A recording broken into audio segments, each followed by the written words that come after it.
coming home, tell the world I'm coming home, coming home, rockin' Cena too, coming home. Vince McMahon lied to us, he told the world that we're coming home, you're gonna buy the shit, you're coming home, ha ha ha, I'm a genius, damn it. I'm John Renton with the Retro Review, WWE WrestleMania 29 from MetLife Stadium in New Jersey, and man, coming up on the 10-year anniversary of this show. 10 years ago, this show happened. Almost. Kind of. Maybe sort of. We're still a couple weeks away from that. But, while it wasn't as egregiously bad and offensive and absolutely terrible and a crime against wrestling like WrestleMania 27 was, at least for the most part, check out my retro review of that. This just felt like an extended episode of Raw and SmackDown Human Centipede together. And while there were some standout moments, Undertaker and Punk, don't worry, I'll get to that. This just didn't ultimately click. Now, it was also, I guess it's kind of noteworthy for being the last WrestleMania exclusively on pay-per-view, as right after Elimination Chamber the following year, WWE would launch their network, and then we would get to the cock 7 years later. It's all on the cock now, at least for now, as of this recording. The buy rate was just over 1 million. Not as high as Mania 28, because that was once in a lifetime. It wasn't supposed to happen again. Even though in hindsight, we as fans should have realized it was going to happen again. Because they're coming home. They told the world they were coming home. Rock tore a muscle either in his abdomen or something that prevented Hercules from being completed for a while. And then we got three Hercules movies in 2014. 3. One by Guy Ritchie that was shit. I believe one that had John Morrison in it that went direct to streaming or DVD or whatever. And also the Rock one. I'm not sure which one was the best. Let me know your favorite Hercules movie from 2014 in the comments, please.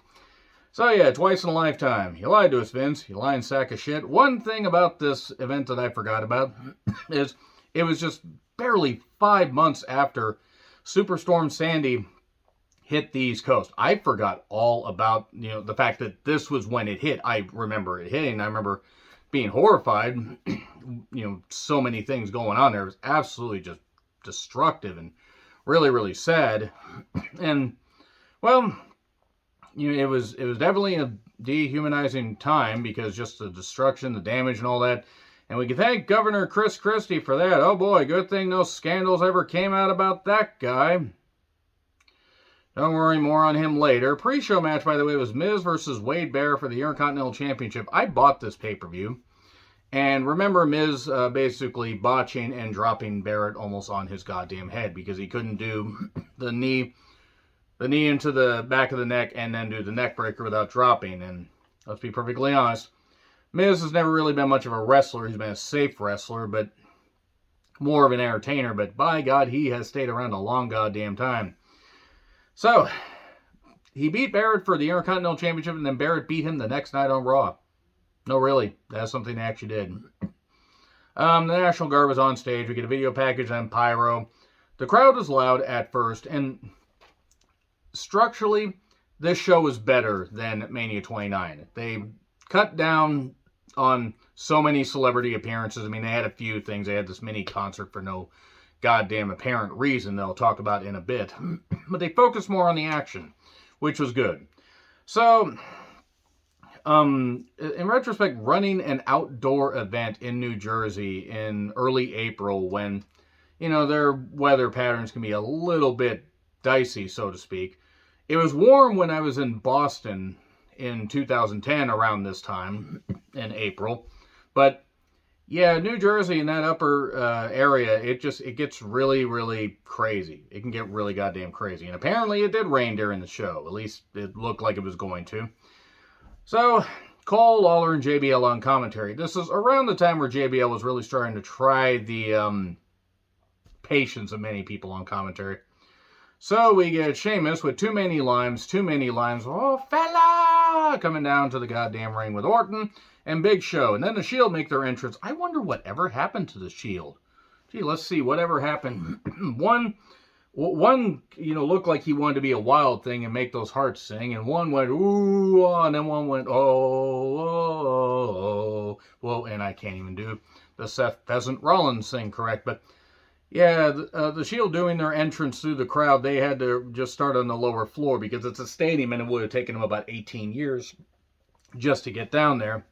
So, it was a 6-man tag, and they had to stop the Shield. The Shield must be stopped because otherwise life would have continued on. The Shield just would have continued to do what they were doing and the shows would have kept going. But they have to be stopped. They weren't stopped because Big Show got pissed that he got targeted for a bit and then got tagged out and then didn't get tagged back in. And we got an RKO on Rollins and then a spear from Roman to Orton and a cover by Ambrose, the future Jon Moxley. 1, 2, 3. And then Big Show was pissed and KO'd Sheamus and then Orton. He turned again. God. Big Show turned more than a goddamn omelet in a hot skillet. There was a great drummer and also a great band where the lead singer basically proved that that's why religion is poisonous bullshit. If you know, you know. Video package on Cena and Rock. Who will the fans choose? Oh, and Snooki was in the crowd. Yeah, I just retro-reviewed Mania 27. Check that out, where I didn't really have that much to say about Snooki because at least Snooki took it seriously, despite the fact that she was about 3 feet tall. Ryback took on Mark Henry. Neither of these men are 3 feet tall. They are big, beefy lads that decided to just bash into each other. Gang, gang, gang, gang.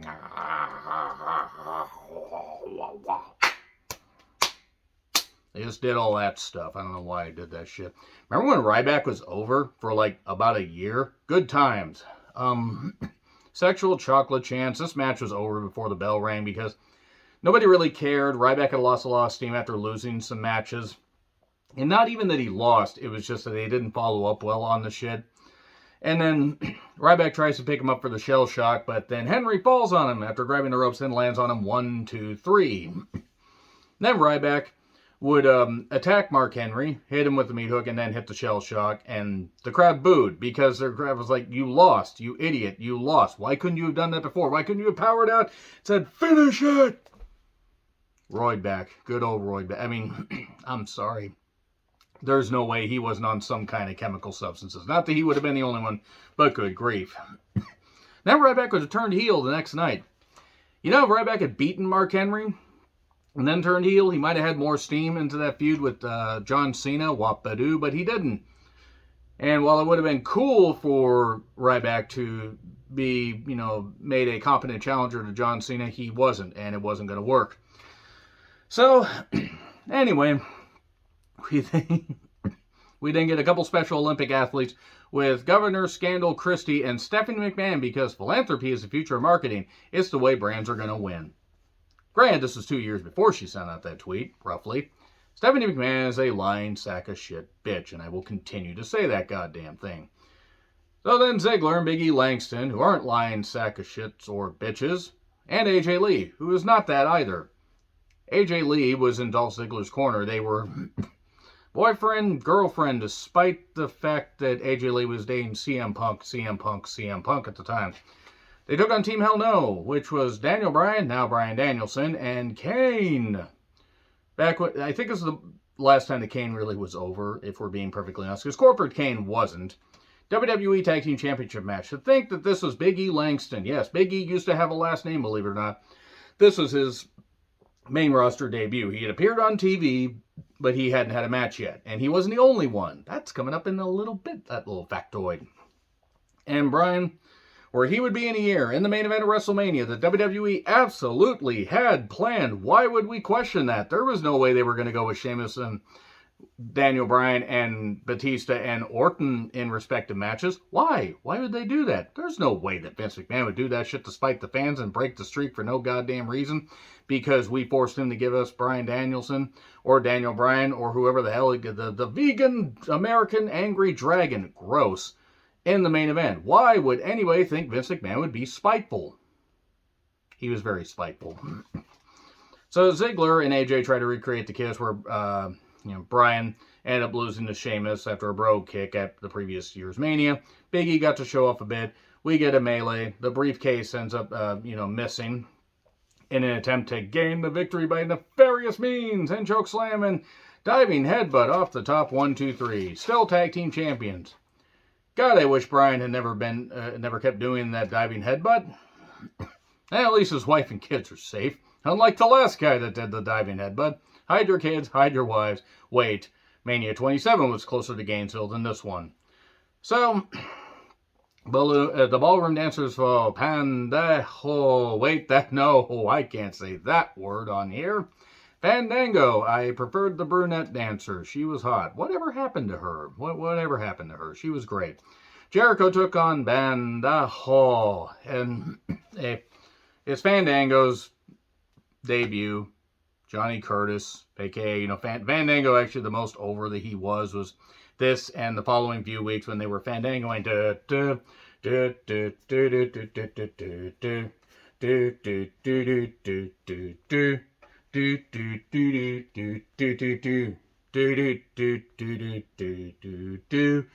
Okay, I'm done. That's about the most enthusiasm I have for this match because this was sloppy.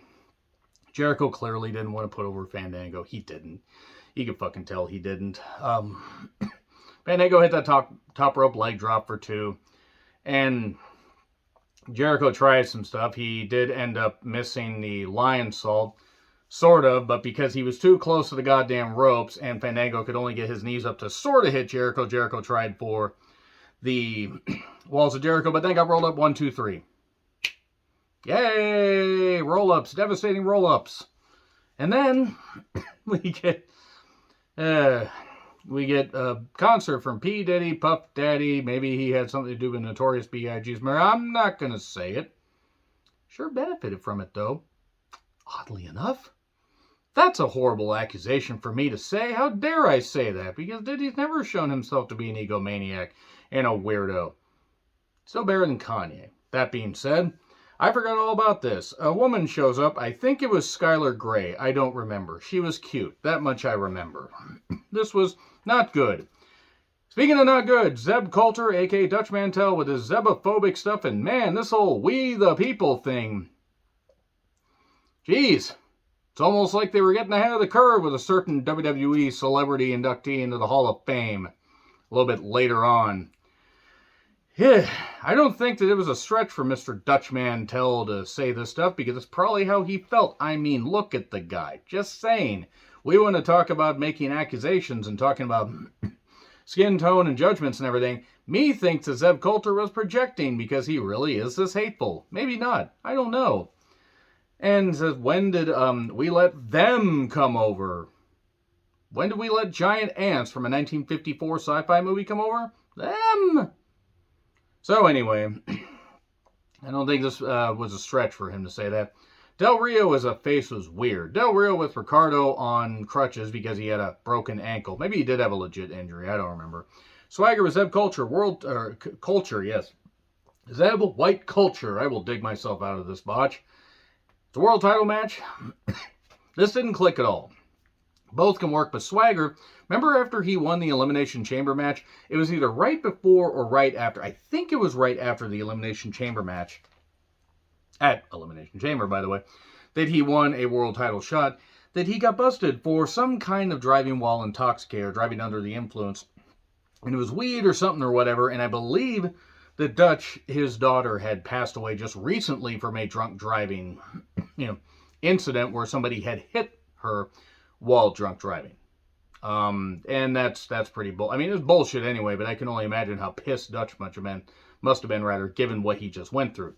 Swagger, by the way, is a goddamn idiot, and it's no surprise that he thinks the way he does. Probably shook the hands of the certain celebrity inductee a little bit later, saying, God, I hope people are dumb enough to vote for you. Moving on from that, Del Rio ends up winning with the cross arm breaker. Swagger might have won this if he hadn't been a goddamn idiot. And then Del Rio lost to Ziggler with the cash-in the following night. Del Rio, they had the bad ankle, and Ziggler, who had just taken the fall in the tag title match. I mean, they couldn't have beaten Big E, but they could have been smarter with this stuff. Nevertheless, Michael Strahan was really happy, I guess, for some reason. I did enjoy the meme face that Zeb made, where So then, we get a package on Punk and Undertaker. They did a good build. They incorporated Paul Bearer's real-life death. Real-life death just sounds weird to me, but they incorporated that in there because he had passed away a month before this.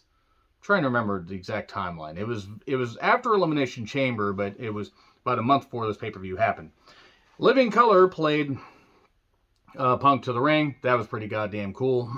And then Undertaker gets a big entrance with the Undead reaching up. Oh, the people you buried. Hey, it's Chris Kanyon down there. Oh, this is going well. Undertaker and CM Punk had the best match on the Mania 29 card. They stole the show, but it was petty theft. Good stuff, though. Good pace. Big moves. Good counters. Punk being a full-on dick, tossing the urn, doing all this stuff. Called it Urn Anderson. There's another Anderson and Urn. I'm sorry. I'm pure evil. Not big evil like Undertaker. But they do some good stuff. We then get the announcer's table cleared off, and then Undertaker is laid out on the announcer's table, and Punk does an elbow drop and doesn't quite hit and damages his knee. Punk was going to take some time off anyway. That probably necessitated him taking some time off regardless of if it was planned. And he had injured that knee and actually had surgery and had to come back a number of weeks later on a bad wheel to be in a ladder match against Ryback. On the first Raw of 2013, if I recall correctly, some of the stuff still mixes in my head. And then he gets the Anaconda Vice on him and almost gets him pinned, and Undertaker rises up and stares him high. And just stares that mean face. Why he sounds like the vacuum running where that shirt of Marge's face, busts out of Homer's jacket. It's a sign! Why do I think of these things? Oh, this review is going totally off the rails as opposed to the others. They're so goddamn well structured. So we get GTS into a tombstone pile driver, but oh no, a kick out, and then a ref bump, the urn shot, and then he tries to cover him. No, that doesn't work. Tombstone, 1, 2, 3. 21-0, and the streak would never be broken. Oh, right. So then we get Triple H and Bork in a package. They Bork lasered the Brock Lesnar, the man they had returned just a year before this, after conquering the UFC, so to speak, except he got his ass beat in a few of his last few matches. But then, again, to be fair, diverticulitis and the fact that Brock hit like a goddamn tank and had good mat work, but didn't have great mat work, and could only hit people with his lunchbox-sized fists. Which is usually enough. Until he ran into Shane Carwin, and they had to fix that fight. They really had to fix that fight. But Dana White's never fixed UFC fights. Enough accusations, enough UFC talk. Shawn Michaels makes his entrance because Shawn Michaels had recently had his arm broken by Triple H. By Triple H, so he's going to be in Triple H's corner. By Bork Laser. And then the Bork and the Heyman are there. Heyman, advocate of the universe. Shout out to Dirk for that. It's funny that Heyman would end up being in Bork's corner when Bork and Punk had a match at SummerSlam just a few months after this. Then Triple H makes his entrance with the big old skull entrance, and they flash right in with the cooling smoke spray thing, whatever, and the fire extinguisher stuff, and he was all... It's a good thing he hadn't shaved for a bit, because I think the hair might have actually helped him a bit, but that looked like it might have hurt a lot, because that freezer burn hurts. Bork with the Heyman versus Shawn, or Triple H with Shawn. Shawn would never come back. He would never break his retirement. Lazy-eyed fuck. Anyway, no holds barred match. If Triple H lost, he must retire. Well, Triple H didn't have to retire. This is all for Triple H to get his win back after trying to garner sympathy at SummerSlam 2012, which didn't work. It wasn't good. I'm sorry. The vast majority of people didn't generally care. They popped for a few things. I think they were exhausted after Taker versus Punk.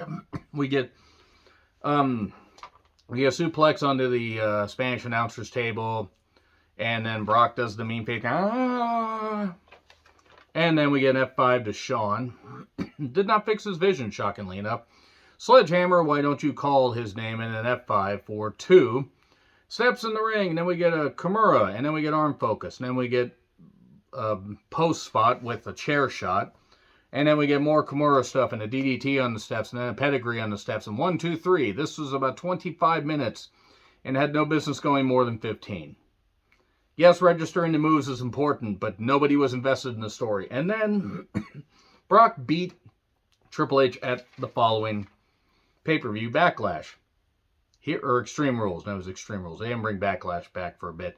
Here's a question. why didn't they just not have this stipulation and have Brock beat Triple H 3 straight times? Because in all honesty, there would have been no reason for Triple H to get the victory, because this was Brock's first Mania back, and he had lost this. He had already lost the Extreme Rules match.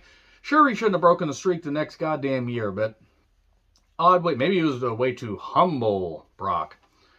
So anyway, Hall of Fame 2013 class: Bruno Sammartino, Trish Stratus, Mick Foley, Booker T, and Bob Backlund. Unfortunately, Donald Trump got booze. That's a good thing. Nobody would have been stupid enough to vote for this fucking guy. And by the way, if you are stupid enough to admit that you voted for the guy, not once but twice, leave. Just leave. Go. Get the fuck off. Seriously. The hell's wrong with you guys? Still, great Hall of Fame class, despite Donald Trump existing on this planet. Rock and Cena entrances. Rock and Cena, WWE Championship match, twice in a lifetime. Here's all I have to say about this match. While well worked, and yes, they did a good job building this for the most part, still, they couldn't capture the magic of the first match and the build for that, which, yes, was off and on and done mostly on social media with some promos and some appearances and everything. And there were a lot of other things interspersed, and I get that. This just, it nullified Punk's run. Punk could have gone to Mania 29 and been part of a triple threat, but then again, that wasn't their end game, so they were going to take the title off of them. But fun fact, this title reign from the Rumble to this Mania was Rock's second longest. Second longest. And it was his last. The only other one that was longer was King of the Ring 2000 to No Mercy 2000 in October of, 2000.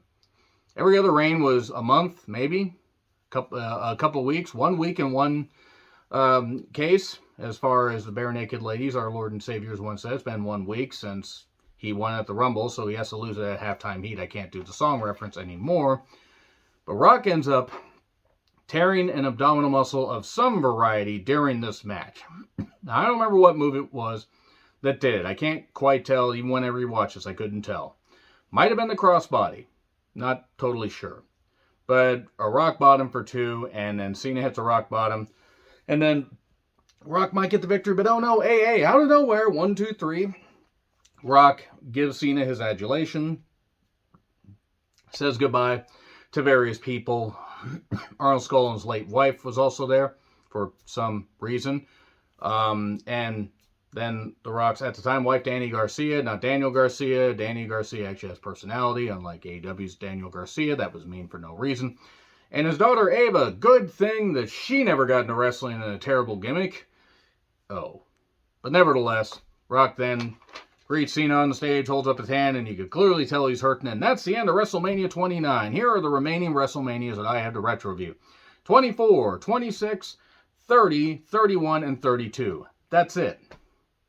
I don't know if I'm going to retro review anything else this time around for Mania season. Maybe I'll just do all 5 of those next year. The fact that next year will be 10 years since Mania 30 happened is baffling to me. So let me know your thoughts in the comments. Like, share, subscribe, Twitter handle in the description. I'm John Retlin. I'll see you soon.